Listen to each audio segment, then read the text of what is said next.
Je voudrais sur cette vidéo parler d'un phénomène qui commence à être très très récurrent. Un phénomène que vous et moi, c'est-à-dire que voilà, dans nos différents pays en Afrique, vous devez sans doute constater ce phénomène des maisons inachevées. Des personnes qui vont construire des maisons, ça peut être des maisons ou soit des immeubles qui sont inachevés. On voit comme ça, c'est-à-dire que voilà, lorsqu'on parcourt, c'est-à-dire que nos différentes villes, vraiment des personnes qui entament des chantiers, qui engagent des chantiers de construction et qui se retrouvent enlisés, des chantiers comme ça qui restent 5 ans, 10 ans en stand-by. On a comme ça des immeubles qui ont bien commencé et tout d'un coup le chantier s'est arrêté. Et un chantier comme ça qui reste 5 ans, 10 ans en stand-by. Et qu'est-ce qui peut expliquer cela? Ceci peut s'expliquer avec, on peut comme ça, c'est-à-dire que voilà, avancer plusieurs raisons. Beaucoup d'entre vous avez aussi vu des vidéos des personnes, surtout de la diaspora, qui travaillent ici, c'est-à-dire qu'en Occident, et veulent avoir le pied à terre. Puisqu'on nous a fait comprendre aussi que dans notre culture, construire la maison, c'est la richesse. Je fais cette vidéo afin de sensibiliser. Ici, c'est une vidéo telle que business. Il faut comprendre que l'immobilier, c'est un business qui est rentable, un business qui est sûr, mais sur le long terme. Mais je tiens aussi à préciser ici que on parle de business. Quand on parle de business, on parle de stratégie. Ici, ce que je vais partager avec toi, c'est la stratégie. Ce que j'ai envie de te dire, c'est de ne pas aller faire comme plusieurs qui ont succombé, c'est-à-dire que justement, à cette phobie, à ce phénomène de mode qui veut laisser croire comme quoi, lorsqu'on a réussi sa vie, c'est lorsqu'on a construit une maison. Lorsqu'on a réussi sa vie, c'est lorsqu'on a acheté une voiture. Lorsqu'on a réussi sa vie, c'est parce qu'on a comme ça ces signes extérieurs de richesse. On a un très beau costume, on est bien habillé. Mais lorsqu'on est stratège, lorsqu'on va pousser plus loin, lorsqu'on a ce qu'on appelle l'éducation, c'est-à-dire que financière, on se rend bien compte que lorsqu'on va construire, c'est-à-dire une maison, la maison, en fait, ce n'est pas un signe de richesse. La maison, c'est-à-dire que voilà, lorsque tu vas construire ta maison d'habitation, c'est tout sauf un signe, c'est tout sauf un signe de richesse. Parce que ta maison, c'est-à-dire que bien que tu l'aies construite à 100 millions, je ne sais pas, même 20 millions, 50, 15, 25 millions, 30 millions, 50 millions, 100 millions, peu importe, même 1 milliard.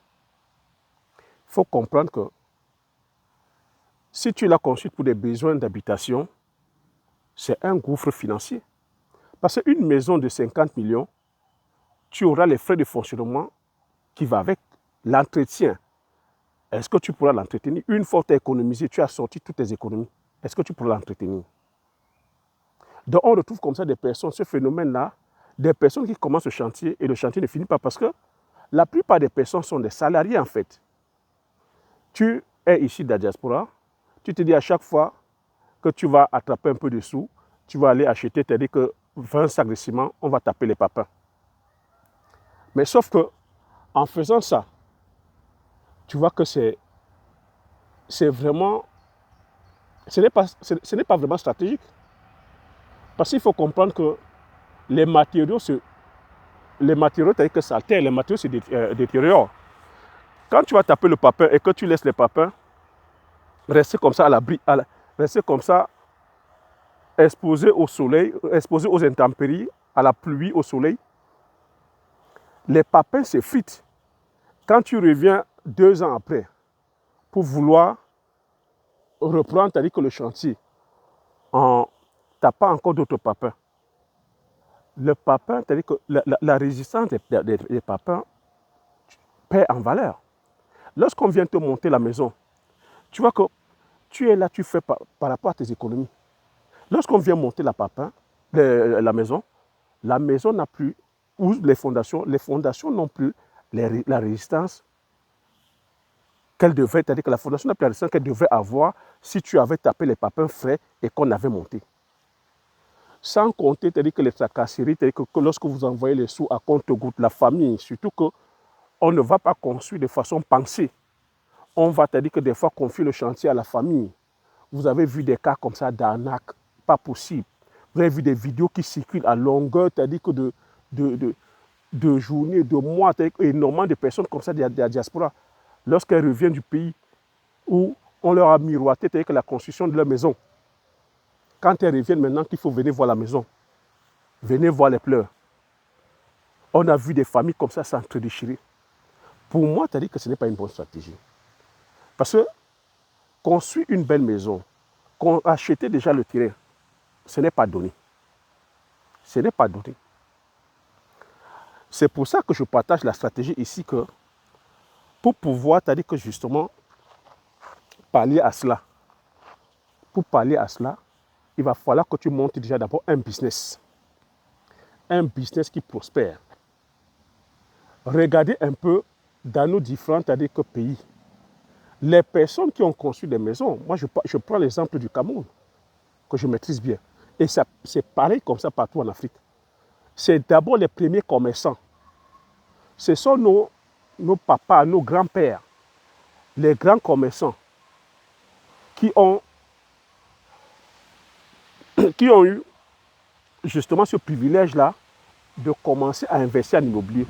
Parce que c'est l'argent, la liquidité qu'ils avaient lors de leur commerce. Ce sont les personnes, ceux qui étaient dans l'import-export, ceux qui ont commencé par importer les marchandises. Après, c'est-à-dire qu'on diversifiait, c'est-à-dire que dans l'immobilier. Mais qu'est-ce que nous faisons aujourd'hui? Aujourd'hui, beaucoup de personnes vont investir aussi en immobilier parce que ce qu'il ne faut pas oublier, voilà aussi un autre point. Il faut comprendre aujourd'hui qu'en Afrique, dans nos pays, l'immobilier, c'est le secteur aujourd'hui de blanchiment par aisance. Donc, je parle ici aux salariés, je parle ici aux personnes qui travaillent de façon honnête leur argent, qui gagnent de façon honnête leur argent. N'allez pas, c'est-à-dire que par mimétisme, aller verser, c'est-à-dire que de l'argent dans l'immobilier pour l'instant en Afrique. Parce que les maisons que vous allez voir poser, les immeubles que vous allez voir poser, tels que je vous ai expliqué, nos pères fondateurs, les premiers grands commerçants, les premiers grands opérateurs économiques qui ont travaillé de façon honnête, ont diversifié quelque part dans l'immobilier. La génération telle qui est arrivée, on a eu comme ça plusieurs qui se sont lancés dans l'immobilier pour aller blanchir de l'argent. Par le biais, c'est-à-dire qu'on appelle les fémans, des brouteurs, des arnaqueurs. C'est par là qu'il fallait, voilà, ils sont allés développer, enfin, investir en immobilier afin de blanchir l'argent, afin de pouvoir, oui, comme je dis, blanchir l'argent, pouvoir aujourd'hui, de façon ostentatoire, montrer leur signe extérieur de richesse. Et c'est ce qui fait qu'en ce moment, chacun pense que pour pouvoir, c'est-à-dire que justement justifier, c'est-à-dire que sa richesse, ou montrer qu'il est riche, il faut avoir une maison. Si on fait la chasse aux sorcières, ou la chasse à la sorcière, et qu'on commence à demander à chacun de justifier son immeuble, de justifier, c'est-à-dire que c'est les biens immobiliers, beaucoup sont des prisonniers ambulants. Beaucoup sont des prisonniers ambulants. C'est pour ça qu'on voit aujourd'hui, c'est-à-dire que des influenceurs, chacun dit j'ai conçu mon immeuble, j'ai conçu, mais si on va demander d'où vient la provenance claire de cet argent, beaucoup sont comme ça incapables. C'est pour ça qu'on voit aujourd'hui énormément de pratiques illicites. Des personnes qui vont comme ça faire des pratiques illicites, les porte-monnaies magiques, les arnaqueurs, ceux qui vont vendre des organes, tout simplement parce que chacun veut aujourd'hui posséder, c'est-à-dire que sa maison. Tu vois? Et c'est ça, toi, en tant que citoyen lambda, toi qui travailles ton argent à la sueur de ton front, si tu veux aussi aller faire la même chose, tu ne pourras pas. Tu ne pourras pas le faire. Parce qu'aujourd'hui, c'est très coûteux de pouvoir construire. Et l'autre bémol aussi, c'est que tout le monde veut aller construire que dans les grandes villes. Et les grandes villes sont aujourd'hui saturées. Et lorsqu'on va construire, on ne va pas construire de façon professionnelle. Tu ne vas pas aller prendre les services d'un architecte, tu ne vas pas aller prendre les services d'un topographe qui va d'abord étudier le sol. Ça fait que beaucoup vont aller, puisque tout le monde va habiter dans les grandes capitales, les grandes villes, on va, comme ça, acheter que les terrains n'importe où. Certains vont aller construire dans les marécages, d'autres vont aller acheter des terrains, des fois, que des doubles ventes, triples ventes. Ceux qui ont réussi à acheter les terrains vont vouloir économiser, au niveau des du bruit. Ceux qui ont acheté les terrains vont vouloir économiser au niveau des matériaux. Donc, ça veut dire qu'on ne va pas, justement, payer les services des professionnels adéquats. Donc, ça veut dire suivre le processus normal. Donc, architecte, plan, études de sol, les matériaux, adéquats, pour la construction. Non. Puisque tu vas avec les moyens nets, il faut qu'on se comprenne très bien. Je suis en train de dire ici que l'immobilier, c'est un business sûr et rentable, mais sur le long terme. Et c'est un business qui requiert la stratégie. C'est un business qui est fait pour les personnes qui ont déjà des liquidités. C'est un business qui est fait pour les personnes qui ont des activités. Et ces personnes vont maintenant diversifier afin de sécuriser leur activité, leur liquidité. Parce qu'il faut comprendre que quand les riches vont investir en immobilier, ce n'est pas pour gagner de l'argent tout de suite. C'est pour sécuriser les biens et à travers l'immobilier, ils peuvent défiscaliser. Il faut qu'on se comprenne très bien. Et ce qu'il faut comprendre ici, pourquoi je dis ici que toi qui commences par les petits moyens, je ne te conseille pas d'aller te lancer tout de suite en Afrique. Parce que les banques ne vont pas te soutenir. Parce que pour l'instant, ce n'est pas très bien structuré. Parce que pour l'instant, il y a énormément comme ça de charlatans d'arnaqueurs. Tu as vu, lorsqu'il fallait que je construise le lycée, mon usine, le hangar, tu as vu les péripéties que j'ai traversées. Tu as énormément de personnes comme ça qui vont te dire oui, je peux le faire, mais qui sont uniquement des charlatans. Et qu'avec tes petits moyens, avec 10 000 euros, 20 000 euros, 30 000 euros, 50 000 euros, tu ne peux pas faire quelque chose de raisonnable. Même si tu vas aller investir pour mettre en location, ce n'est pas rentable. Ce n'est pas du tout rentable parce que, une fois de plus encore, la location, c'est-à-dire que c'est l'emplacement. Donc, ce que je suis en train de dire ici, arrêtez, c'est-à-dire que d'aller construire des maisons inachevées, arrêtez d'aller nous mettre des immeubles inachevés, ça pollue l'environnement. Tant que vous n'avez pas les moyens comme ça, tant que tu n'as pas les moyens pour pouvoir commencer jusqu'à finir, ne commence pas. Ne commence pas, ce n'est pas à ton niveau. Ce n'est pas à ton niveau. Donc, l'idée ici, c'est de pouvoir, c'est-à-dire que justement, trouver une activité. Et je te dis ici, l'opportunité que tu as, c'est l'agriculture, c'est l'élevage. Tu peux même commencer avec une activité même commerciale. Mais commence une activité qui va te générer des revenus. J'ai partagé ici avec toi plusieurs idées de culture. Regarde le lien sous la barre de description. Tu verras avec le lien, clique. Tu verras les opportunités que je t'offre.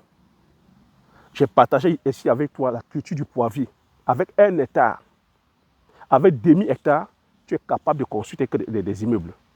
Avec 1 hectare de poivrier, la rentabilité d'un hectare de poivrier, au bout de 4 ans, tu es capable de construire ton immeuble. Mais ça, encore une fois de plus, je parle ici de stratégie.